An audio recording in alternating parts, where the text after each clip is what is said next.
আউযুবিল্লাহি মিনাশ শাইতানির রাজিম বিসমিল্লাহির রহমানির রহিম।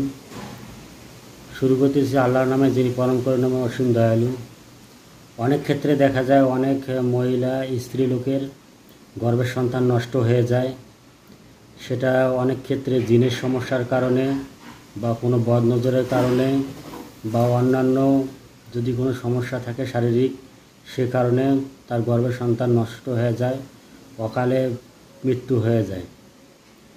এরকম অনেক দেখা যায়, এরকম চিকিৎসা অনেক আমার হাতে আসে। তাই আজকের ভিডিওটি তাদের জন্য যারা এই সমস্যার সম্মুখীন বা যারা ভিডিওটি দেখতেছেন, হয়তো আপনার আশেপাশে এরকম রোগী থাকতে পারে যে তাদের গর্ভপাত হয়ে যায়। তাই সেক্ষেত্রে আপনারা এই তদবিরটি করলে যথাযথভাবে ইনশাআল্লাহ সুফল পাবেন। এই তদবিরটি এখানে উর্দু বইতে সম্পূর্ণভাবে দেওয়া আছে। আসুন আপনাদেরকে আমি উর্দু বই থেকে বিস্তারিতভাবে শুনিয়ে এবং ভালোভাবে নিয়ম বুঝিয়ে দেওয়ার চেষ্টা করতেছি। ভিডিও স্ক্রিনে লক্ষ্য করুন, আমি খুবই পুরাতন একটি বই থেকে আপনাদের সামনে একটি নকশা এবং তার উপরিভাগে কিছু নিয়মকানুন লেখা আছে, তা আপনাদেরকে আমি দেখানোর চেষ্টা করতেছি। আপনারা ভালোভাবে দেখুন এবং নকশাটি ভালোভাবে ইনশাল্লাহ লেখার চেষ্টা করবেন যেন ভুল না হয়।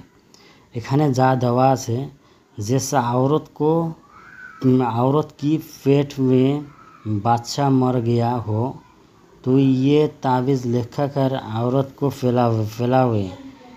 इंशाअल्लाह ताला ये फजल से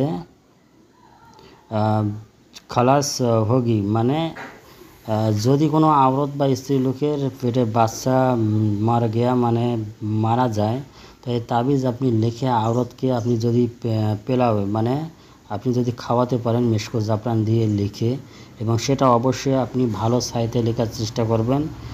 লিখে তাহলে আপনি যদি খাওয়ান তাহলে এই সমস্যা থেকে ওই স্ত্রীলোক এটা থেকে মুক্তি পাবে।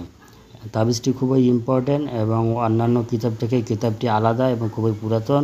অবশ্যই বিশ্বাসের সহিত আপনি যদি করেন তাহলে ইনশাল্লাহ অনেকেই এই সমস্যা থেকে মুক্তি পেতে পারে। ভিডিওটি উপকৃত মনে হলে অবশ্যই লাইক, সাবস্ক্রাইব, শেয়ার করে পাশে থাকবেন।